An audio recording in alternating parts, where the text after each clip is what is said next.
Hello all, welcome back to our channel నేత్ర vlogs in Telugu.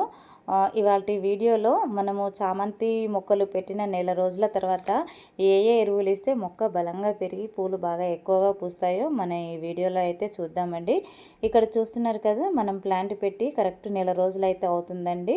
Birds ఎంత బాగా వచ్చాయో చూడండి. మనకి ప్లాంట్ కూడా చూడొచ్చు ఎంత హెల్తీగా గ్రో అవుతున్నాయో. అయితే మనము ప్లాంట్స్ పెట్టిన ఒక 1 మంత్ వరకు అయితే ఎలాంటి ఎరువులు ఇవ్వాల్సిన అవసరం ఉండదండి. ఎందుకంటే మనం సాయిల్ మిక్స్లో కలిపి పెట్టుకుంటాం కదా, అది మొక్క గ్రోత్కు బాగా ఉపయోగపడి మొక్క గ్రోత్ అనేది బాగుంటుంది.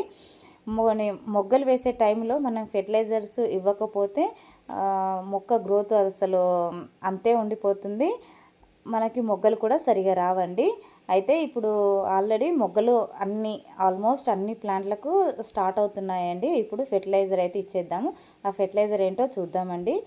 ఇక్కడ చూస్తున్నారు కదండి, మనము చౌహాన్ పద్ధతిలో చేసిన బనానా ఫెర్టిలైజర్ అండి, ఫర్మెంటెడ్ బనానా ఫెర్టిలైజర్ చూస్తున్నారు కదా. ఇదైతే మొత్తం రెడీ అయిపోయింది.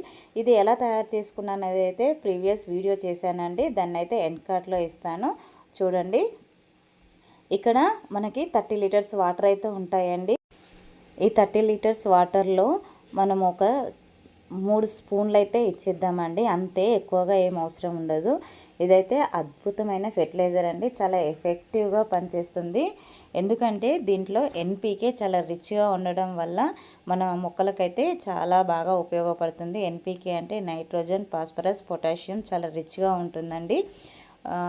అలాగే మనం దీన్ని ఫర్మెంట్ చేస్తాం కదండి. ఫర్మెంట్ చేయడం వల్ల దీంట్లో ఉన్న మైక్రోబ్స్ అన్నీ కూడా ఇంక్రీజ్ అవుతాయి. అంటే ఎక్కువగా అవ్వడం వల్ల మొక్కలకు చాలా ఎఫెక్టివ్గా పనిచేస్తుందండి. అయితే మనము దీన్ని ఫ్లవరింగ్ ప్లాంట్స్లకు ఇచ్చినట్లయితే ఫ్లవర్స్ బాగా పూస్తాయి. కూరగాయ మొక్కలకు ఇచ్చినట్లయితే పూత పింద రాలిపోవడం అనే సమస్య ఉండదండి. ఇక్కడ ఇన్ని బకెట్లలో ఎందుకు కలుపుతున్నాను అనుకుంటున్నారా, మనము మన గార్డెన్లో ఉన్న ప్లాంట్స్ అన్నిటికి కూడా ఇచ్చేస్తానండి. ఇది కూడా సరిపోదు, తర్వాత మళ్ళీ కలిపి ఇచ్చేస్తాను. అయితే దీన్ని మనము 3 మెథడ్స్లో అయితే ఇవ్వచ్చండి. ఇప్పుడైతే ఇది చౌహాన్ క్యూ పద్ధతిలో చేసుకొని అయితే ఇస్తున్నానండి. ఇంకొకటి వచ్చేసి మనం ఇన్స్టెంట్గా చేసుకొని కూడా ఇవ్వచ్చు. ఇన్స్టెంట్గా అంటే బాగా మాగిన బనానాను తీసుకొని మనం వాటర్లో బాగా దాన్ని కలిసే విధంగా బాగా పిసికేసేయాలండి. అలాగా డైరెక్ట్ ఇచ్చేయచ్చు. ఇంకా మనము బాగా అంటే బనానా తొక్కలు ఉంటాయి కదండి, అవి ఎండలో ఎండబెట్టేసి దాన్ని మిక్సీ పట్టేసి మనము మొక్క మొదట్లో ఇచ్చుకుంటే చాలా బాగా పనిచేస్తుందండి. అది స్లోగా పనిచేస్తుంది. అంటే మనము డైలీ మొక్క మొదట్లో వేసినప్పుడు డైలీ వాటర్ ఇస్తూ ఉంటాం కదండి, అది మొక్కకు అందుతూ ఉంటుంది. ఇక్కడ చూస్తున్నారు కదండి, చిన్న పాట్లో పెట్టినా కూడా మనకైతే బర్డ్స్ ఎంత బాగా స్టార్ట్ అయిపోయాయో. పాట్స్ అన్నీ కూడా ఫిల్ అయిపోయాయండి.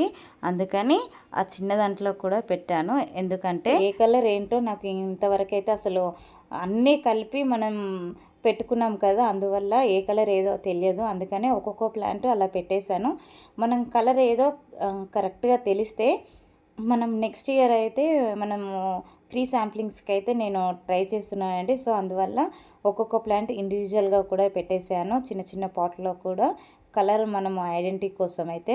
ఇక్కడ చూస్తున్నారు కదండి, ఈ ప్లాంట్ పెట్టి అయితే 45 డేస్ అవుతుందండి.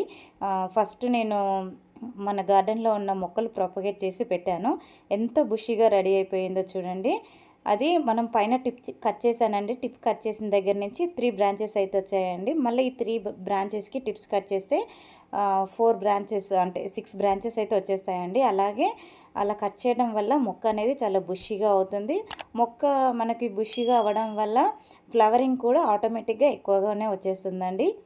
ఐ హోప్ ఈ వీడియో మీకు నచ్చిందని అనుకుంటున్నానండి. వీడియో నచ్చినట్లయితే ఒక లైక్ చేయండి, షేర్ చేయండి, ఛానల్ని సబ్స్క్రైబ్ చేసుకోండి. మరిన్ని వీడియోస్ కోసం బెల్ ఐకాన్ని క్లిక్ చేయండి.